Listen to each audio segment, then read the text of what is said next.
भारत के कौन से हथियारों से दुश्मनों में मच गया हड़कंप? भारत के किन हथियारों ने चीन पाकिस्तान की सांसों को थाम दिया? ब्रह्मोस और पिनाक पर ऐसा क्या हुआ? क्यों रोने लगे भारत के दुश्मन? दोस्तों, भारत के हथियार दुनिया को चौंका रहे हैं। भारत कुछ समय पहले से ऐसे हथियारों की तकनीक पर बेहद ही गुप्त तरीके से काम कर रहा था जो न केवल घातक हैं बल्कि उनकी ताकत और हैरान कर देने वाली है। वास्तव में भारत इन हथियारों की ताकत को लेकर, उनकी रेंज और वो कितनी बड़ी तबाही कर सकते हैं, इसके बारे में कभी नहीं बता रहा था, क्योंकि भारत बेवजह दुनिया में चर्चा का विषय नहीं बनना चाहता।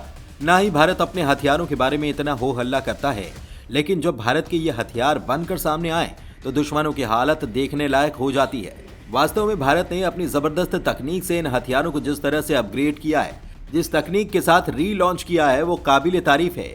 आज के इस वीडियो में हम ऐसे ही 5 हथियारों के बारे में बताएंगे जिन्होंने दुनिया में बवाल काट दिया। इनमें से एक हथियार तो ऐसा है जो 2030 तक का सबसे विनाशक हथियार साबित होने वाला है। तो बने रहिएगा वीडियो पर। K9 वज्र तोप। दोस्तों, K9 वज्र दक्षिण कोरिया की तोप है जिसे भारत में L&T कंपनी के द्वारा तैयार किया जाता है। साल 2017 में भारत ने दक्षिण कोरिया से 100 तोपों की डील की थी। इनमें से 10 कोरिया से खरीदी गई और बाकी 90 L&T के गुजरात स्थित प्लांट में तैयार की गई। ये सभी 100 तोपें भारतीय सेना को प्राप्त हो चुकी हैं। मई 2020 में पूरे लद्दाख से सटे LAC में चीन से हुए विवाद के कारण इन वज्र तोपों की पूरी रेजिमेंट यानी कि 18 तोपों को पूरे लद्दाख में तैनात किया गया था। K9 वज्र में तोप और टैंक दोनों की खूबियां हैं। इनमें आर्टिलरी यानी कि तोप खाने की रेंज और ताकत है। यह 18 किलोमीटर से लेकर 100 किलोमीटर दूर तक गोला दाग सकता है। इसका गोला एक बार बाहर निकल गया तो दुश्मन के तबाह होने की गारंटी प्राप्त हो जाती है। यह दुश्मन पर वज्र की तरह वज्रपात करता है। इस टैंक में 155 मिलीमीटर और 52 कैलिबर के गोले का इस्तेमाल किया जाता है। K9 वज्र तोप का अधिकतम गति 67 किलोमीटर प्रति घंटा है। इस टैंक की रेंज 480 किलोमीटर है, यानी एक बार इसमें ईंधन डालने पर यह 480 किलोमीटर की दूरी तय कर सकता है। K9 वज्र तोप में 14.5 मिलीमीटर के आर्मर पियर्सिंग गोले भरे जा सकते हैं। 152 मिलीमीटर के शेल फ्रैगमेंट और एंटी पर्सनल माइंस की अत्याधुनिक सुविधा भी इस टैंक को प्रदान की गई है। इसका गोला 928 मीटर प्रति सेकंड यानी कि 1 मिनट में 55,680 मीटर की दूरी तय कर लेता है। K9 वज्र तोप का वजन 47 टन है। इसकी लंबाई 12 मीटर, चौड़ाई 3.4 मीटर और ऊंचाई 2.73 मीटर है। इस टैंक के अंदर 5 जवान बैठ सकते हैं। इनमें कमांडर, एक ड्राइवर, एक गनर और 2 लोडर शामिल होते हैं।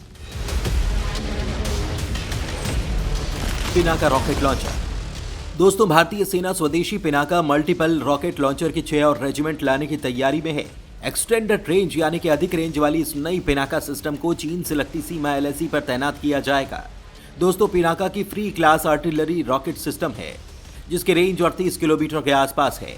पिनाका रॉकेट को मल्टी बैरल लॉन्चर के माध्यम से फायर किया जाता है। ये लॉन्चर पर 44 सेकंड में 12 रॉकेट फायर कर सकता है। भगवान शिव के धनुष पिनाक के नाम पर विकसित किए गए इस मिसाइल सिस्टम को भारत और पाकिस्तान से लगी सीमाओं पर तैनात करने के मकसद से विकसित किया गया था, लेकिन अब इसे चीन से लगती सीमा पर तैनात किया जाएगा। पिनाका रॉकेट में एक बैटरी के 6 लॉन्चर व्हीकल होते हैं, साथ ही लोडर सिस्टम, रडार और लिंक वेदर नेटवर्क सिस्टम और एक कमांड पोस्ट भी होती है। एक बैटरी के जरिए इसमें एक बार में 1 किलोमीटर के पूरे एरिया को यह ध्वस्त कर सकता है, जो चीन के खिलाफ काफी कारगर हथियार साबित हो सकता है। धनुष तोप। स्वदेशी धनुष तोप की पहली रेजिमेंट को भारतीय सेना ने पूर्वी लद्दाख से सटे LAC पर तैनात कर दिया है। धनुष तोप को GCF के द्वारा तैयार किया गया है। इसे बोफोर्स तोप का अपग्रेडेड वर्जन माना जाता है। धनुष एक बेहद शक्तिशाली हॉवित्जर है जिसकी लंबाई 8 मीटर के आसपास है। धनुष तोप की मारक क्षमता 42 से 45 किलोमीटर तक है। इसे किसी भी मौसम में, कैसे भी हालात में इस्तेमाल किया जा सकता है।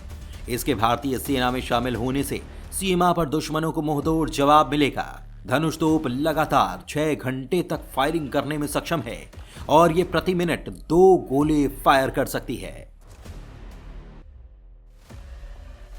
M777 howitzer. दोस्तों, चीन की सीमा पर तैनात करने के लिए खास तौर पर अमेरिका से लाई गई ultra light howitzer M777 howitzer यानी कि हल्की तोपों की 6 रेजिमेंट अब तक अपडेशन में आ चुकी है। अब 7वीं रेजिमेंट के ट्रायल चल रहे हैं। भारत ने अमेरिका से 145 M777 हॉवित्जर की खरीदारी की है। इसे इजराइल की डिफेंस कंपनी के द्वारा तैयार किया जाता है, लेकिन इसकी असेंबलिंग भारत में एक निजी कंपनी के द्वारा की जाती है। 155 mm अल्ट्रा लाइट हॉवित्जर का इस्तेमाल अमेरिका द्वारा अफगानिस्तान, इराक और सीरिया के युद्ध में हो चुका है। भारतीय सेना के पास 110 तोपें मौजूद हैं। ब्रह्मोस मिसाइल। दोस्तों, चीन से चल रहे विवाद के बीच ब्रह्मोस मिसाइल को LAC पर तैनात किया जा चुका है। ब्रह्मोस दुनिया की सबसे तेज चलने वाली सुपरसोनिक क्रूज मिसाइल है, जिसका नाम सुनते ही चीन कांपने लगता है और पाकिस्तान के पसीने छूटने लगते हैं। ब्रह्मोस मिसाइल को भारतीय सेना को पहली बार साल 2007 में सौंपा गया था। यह दुनिया का एकमात्र क्रूज मिसाइल जिसको धरती, आकाश और समुद्र तीनों जगहों से लॉन्च किया जा सकता है। यह मिसाइल 3000 किलोमीटर प्रति घंटे की रफ्तार से दुश्मन पर हमला कर उनको तबाह करने में सक्षम है। ब्रह्मोस की मारक क्षमता 290 किलोमीटर है। वैसे अपग्रेडेड वर्जन 500 से 800 किलोमीटर की दूरी तक मार करने में सक्षम है। यह अपने साथ लगभग 300 किलोग्राम के वॉरहेड को आसानी से ले जाने की ताकत रखती है। तो दोस्तों, ये थे भारत के ताकतवर वो 5 हथियार जिन्हें दुश्मन को मुंहतोड़ जवाब देने के लिए तैयार किया गया है। वैसे आपको इन सभी हथियारों में किस हथियार की ताकत सबसे ज्यादा खतरनाक लगती है? कमेंट करके हमें जरूर बताइएगा।